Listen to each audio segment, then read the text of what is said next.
Hello and welcome back to Culinary Haven. Today we're making apple crumb cake.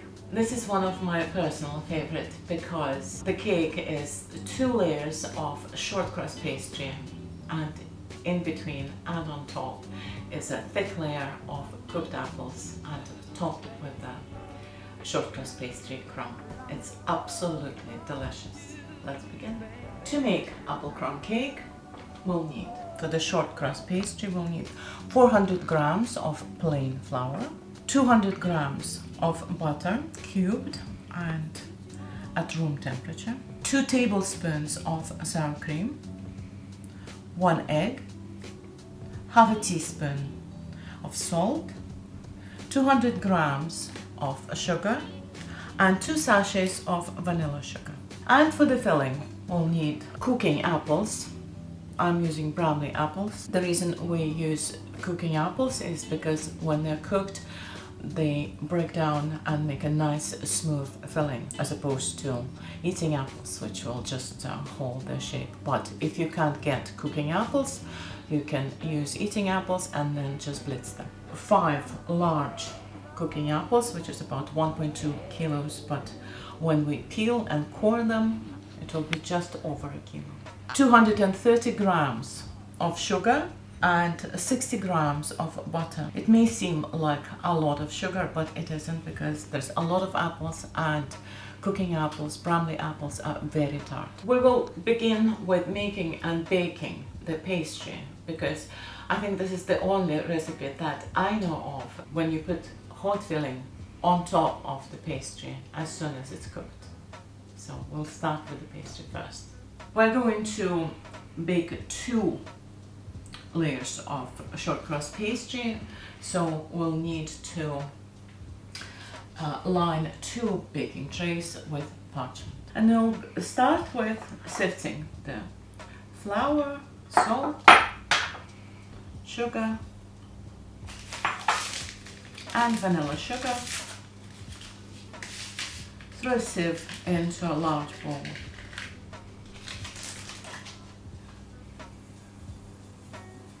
Doing it this way will distribute everything evenly and eliminate all the lumps in the flour. Next, we're going to add the butter, which should be soft, not melted, but soft. And just take it out of the fridge, cube it, and then let it sit so it gets, it's just for your convenience. We need to rub it together with the flour, and it helps when the butter is softened. Like so. Then we're going to crack in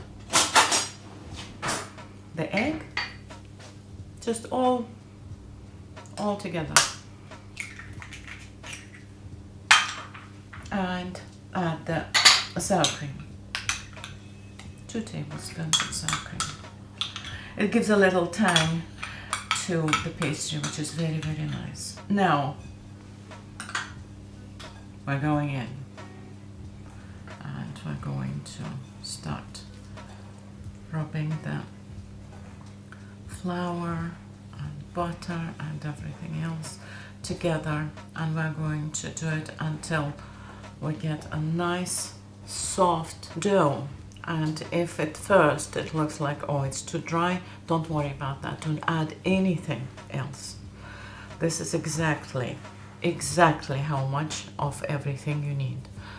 Don't add any more egg or any more sour cream or any more butter. That's enough. It will all come together in a minute. So it's already sort of sticking together, which is good. I'm just going to dump it on the worktop and just finish it there. It will be easier. Just squish it together until there is no dry flour around. Then it's ready. You can use a dough scraper to help yourself collecting it all together. But you can see already we're nearly there. Won't take long. We're there. See?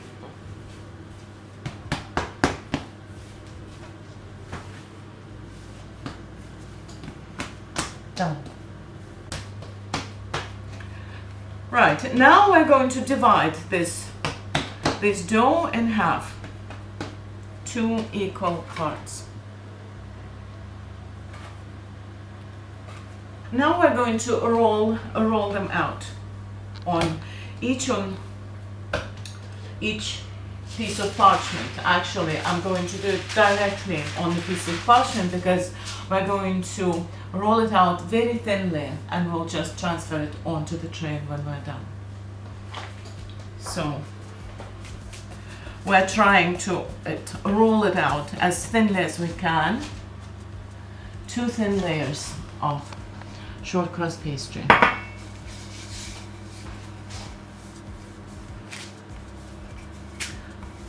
A large rectangle is what we're trying to do. But having said that, don't worry about the shape much. As long as you make it big enough to cut out a nice rectangle for our cake, the actual shape and size of this layer doesn't matter, because we need for our top layer crumbs. So when the pastry is baked, we're going to, it's too thick, so we're readjusting the dough. We're going to cut it into a perfectly shaped rectangle and then use the scraps to make the crumbs. So this is what I managed here. It's not perfect by any means, but that's all we need. There is enough pastry here to cut out a perfect rectangle when it's baked. So now I'm going to transfer it onto the baking tray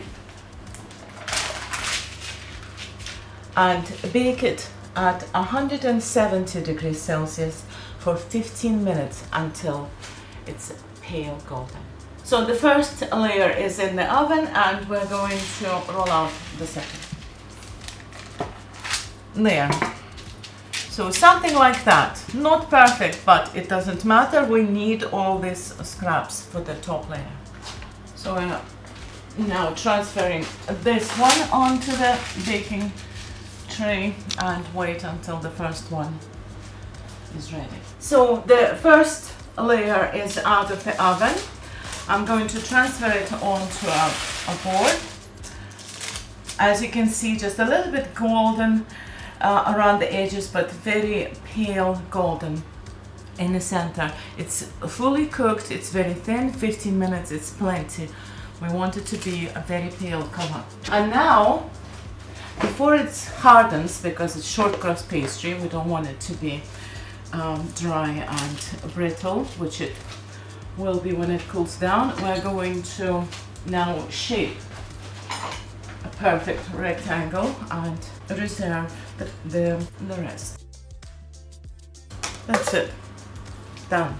And now I'm going to transfer this onto a cooling rack, and as the second layer is being baked, we're going to prepare the apples. We need to peel them and core them and very roughly chop them, because cooking apples break down very nicely. It will be a nice smooth mixture. Apples tend to go brown very quickly when they are peeled, but the good news is when they're cooked, they go back to their original color. So no problem them getting brown. That's fine. You can also add some cinnamon to the apples when you cook them. I don't add anything because cinnamon will make the filling the color that I don't like. I like cinnamon, but not here. Here, the cake is perfect of the color that it is. The layers and the filling is the same color, perfectly cream color. You'll see. Here we are, all done. Now we're going to very roughly chop them, just into very rough, large chunks. It doesn't matter. It will all be a nice, smooth filling. They will break down completely. That's the beauty of cooking apples. This is it. See, they're all already gone brown, but that's fine. It will all disappear when they're cooking. Using a saute pan, 60 grams of butter and 230 grams of sugar. And all the apples go in. You can see it's a lot, but they will cook down and it will be just the right amount. So on low heat, let the butter and sugar melt and the apples release their juices, and then we'll stew them. Altogether it will take approximately 15, 18, maximum 20 minutes. I'm actually going to put the lid on so it's quicker. So for about 5 minutes with the lid on very low. And now the second layer is done. Transfer it onto the board. Using the first one as a template, so we have identical pieces. We'll cut whilst it's still soft. And the two layers are now ready and waiting until the apples are cooked. So it's been 5 minutes and let's check it out. As you can see, there is now plenty of juices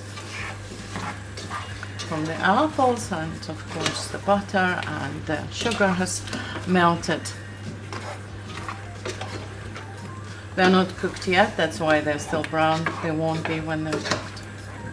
So stir it and let them cook covered for another 5 minutes.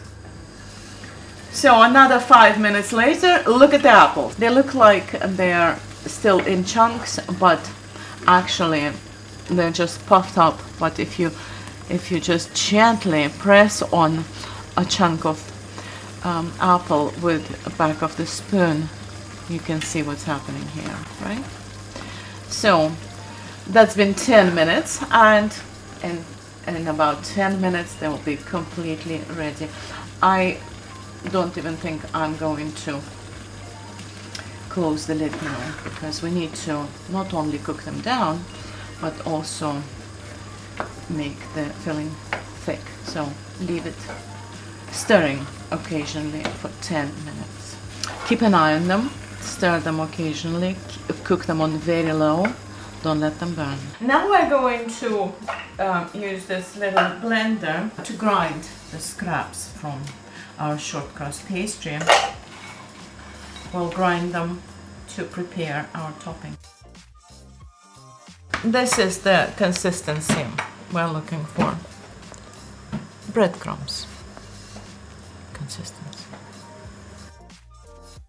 So that's another 5 minutes. As you can see, it's now a nice thick apple filling. It smells amazing. Oh god, how much I love apples.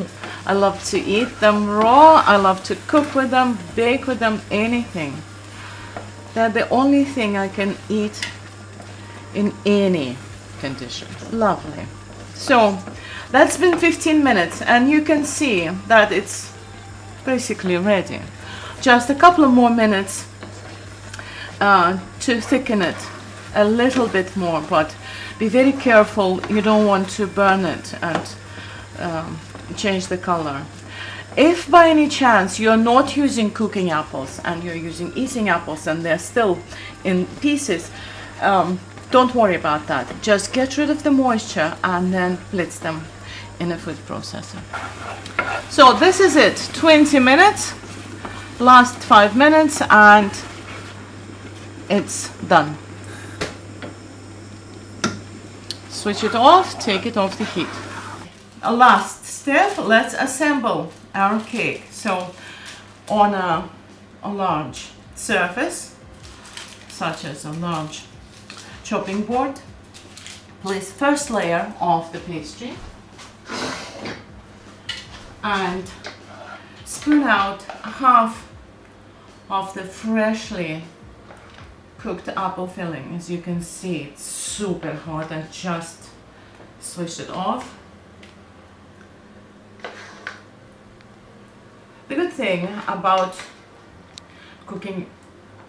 baking with apples, and especially for a cake like this, is that apples are naturally rich in pectin, which make them thick and sort of jellifying themselves, and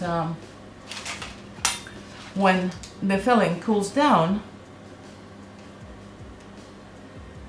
it will not run, it will not sort of release any unwanted juices or anything like that. It will hold the shape, the cake will hold the shape, it will look exactly like it does now. Nothing will change. So with an offset spatula or a knife or something like that, spread half of the cooked apples all over, right to the edges. Don't worry, it will not spill. On top goes the second layer of our shortcrust pastry. Press it down very, very gently and spoon the second half of our cooked apples on top.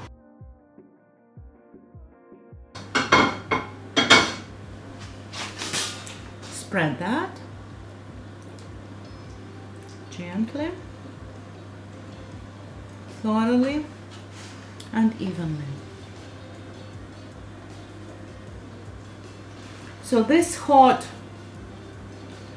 apple filling will moisten and reconstitute our shortcrust pastry, and they will not be like, crispy, crunchy cookies. It will be a very soft and absolutely delicious cake in the end.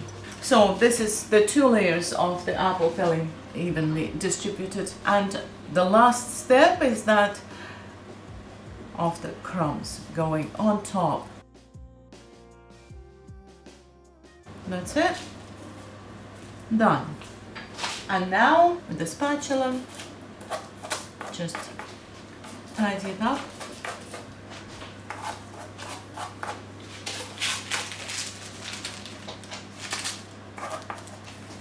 And voila. Now the cake is made, but it's not ready to eat. We need to let it cool completely and then refrigerate for a few hours. Better yet, overnight. And now, after several hours of cooling and chilling, the cake is finally ready to be sliced. Our short crust pastry, and now it's a lovely, soft and amazing cake. Thank you for watching this episode of Culinary Haven. I really hope that you will try and enjoy our apple crumb cake, and let us know what you think about it in the comments below. And until next time, bye.